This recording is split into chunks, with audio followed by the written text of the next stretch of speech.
আমাদের আহ্বান থাকবে যে বৈষম্যবিরোধী ছাত্র আন্দোলন এবং বিপ্লবী যে ছাত্র নাগরিক তাদের নেতৃত্বেই কিন্তু এই অভ্যুত্থানটি ঘটেছে। ফলে জনগণ তাদের নেতৃত্বে মাঠে নেমে এসেছিল, তাদের নেতৃত্বেই জীবন দিয়ে, তাদের আহ্বানেই জীবন দিয়েছিল। তো তাদের সাথে তাদের যেই প্রস্তাবনা, সেই প্রস্তাবনার প্রতি কিন্তু দেশের মানুষের শতভাগ আস্থা রয়েছে। বিরোধী দল সহ সকল পক্ষকে আমরা আহ্বান জানাবো যে তারাও এই যে বিপ্লবী ছাত্র নাগরিক তাদের প্রতি যাতে সেই আস্থাটা রাখে। কারণ যদি এখানে কোনো ধরনের চক্রান্ত বা পরিকল্পনা অংশ নেয় এই ফ্যাসিস্ট রেজিম শেখ হাসিনাকে সরিয়ে তার কোনো বি টিমকে বসাতে চায় এবং সেক্ষেত্রে যদি কোনো রাজনৈতিক দল বা পক্ষ অংশগ্রহণ করে, সেক্ষেত্রে কিন্তু বাংলাদেশের জনগণ তাকে গ্রহণ করবে না, প্রত্যাখ্যান করবে। এখন পর্যন্ত সে ধরনের কোনো আলোচনার প্রস্তাব পাইনি। আমরা বরাবরই বলেছি আমরা রাজপথ থেকে এই আন্দোলনের শুরু হয়েছে, আমরা রাজপথেই সকল ফয়সালা করব।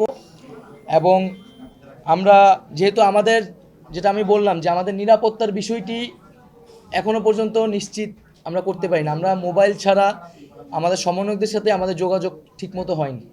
তো এই নিরাপত্তার জায়গাগুলো আমরা সমন্বয়কদের সাথে আগে প্রথমে যোগাযোগ করে সারা দেশের সকল সমন্বয়ক আন্দোলনকারী প্রতিনিধিদের সাথে যোগাযোগ করে তাদের সিদ্ধান্ত নিয়েই আসলে আমরা পরবর্তী স্টেপগুলো নিব। সেক্ষেত্রে প্রস্তাবনা আসলেও আমরা সকলে আলোচনা করে সেই বিষয়টি জানাবো। তবে আমাদের জায়গা থেকে আমরা রাষ্ট্রের সকল স্টেক হোল্ডারদের সাথে বসতে চাই, আমাদের জায়গা থেকেও সে আহ্বানটি থাকবে। আচ্ছা, আমরা যদি আমাদের জায়গা থেকে স্পষ্ট বলি, আমরা যখন থেকে আমাদের এই আন্দোলনটি শুরু করেছিলাম সেদিন থেকে শুরু করে আমরা শাহবাগে যতদিন ছিলাম আপনারা আপনাদের সর্বোচ্চটুকু দিয়ে আমাদেরকে সহযোগিতা করেছেন। আপনাদের মাধ্যমেই আমাদের প্রত্যেকটি দাবি শুধু বাংলাদেশে নয় পুরো বিশ্বে ছড়িয়ে পড়েছে। সেই জায়গা থেকে আমরা আপনাদের সাথে যে সম্পর্কটি গড়ে উঠেছে সেটা সবসময় সৌহার্দ্যপূর্ণ ছিল। আমরা আমাদের জায়গা থেকে প্রত্যেক সময়টি জানিয়েছি যে আমাদের যে সাংবাদিক ভাইরা রয়েছেন, বোনেরা রয়েছেন, তাদেরকে যেন সর্বোচ্চ সহযোগিতাটুকু করা হয়। আপনারা দেখে থাকবেন আমাদের যে মূল গ্রুপ রয়েছে সেখান থেকে আমরা সবসময় এটি পোস্ট করেছি। ইভেন ব্যক্তিগত টাইমলাইন থেকে আপনারা যদি চেক করে দেখেন, আমরা আজকে দিয়েছি, গতকালকে দিয়েছি, যখনই আপনাদের জায়গা থেকে এই অভিযোগগুলো এসেছে।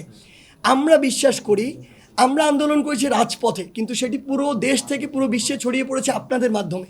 এবং আমরা এটি বিশ্বাস করি যে আপনারা আপনাদের জায়গা থেকে এই কথাটি ছড়িয়ে দিতে পেরেছেন বলেই আজকে বাংলাদেশে এমন একটি গণঅভ্যুত্থান সম্ভব হয়েছে। সেই জায়গা থেকে আমাদের কথা হচ্ছে যে আমরা অবশ্যই যা হয়েছে এটা কোনোদিন সমর্থন করি না, এবং এটার জন্য যেভাবে উপযুক্ত ব্যবস্থা গ্রহণ করা প্রয়োজন আমরা আমাদের জায়গা থেকে সর্বোচ্চটুকু দিয়ে সেটি করব। আমরা আমাদের জায়গা থেকে নিরাপত্তা আপনাদের নিশ্চিতের ব্যাপারে সর্বোচ্চ সচেষ্ট থাকার আহ্বান করব পুরো দেশবাসীকে। আমরা পুরো দেশবাসীকে বলতে চাই যে আমাদের এই গণমাধ্যম কর্মী যে ভাইরা রয়েছেন, বোনেরা রয়েছেন, তাদের জন্যই আজকে আমাদের সাথে কি হয়েছে এটি পুরো বিশ্বে গিয়েছে। সেই জায়গা থেকে তারা যেন তাদের সর্বোচ্চটুকু দিয়ে আপনাদেরকে সহযোগিতা করেন, এবং যারা অসৎ উদ্দেশ্যে আমাদের আন্দোলনকে প্রশ্নবিদ্ধ করার উদ্দেশ্যে আপনাদের গাড়িতে আপনাদেরকে শারীরিকভাবে বা বিভিন্নভাবে হামলা করার চেষ্টা করেছে, তাদেরকে যেন সাধারণ জনগণ প্রতিহত করে।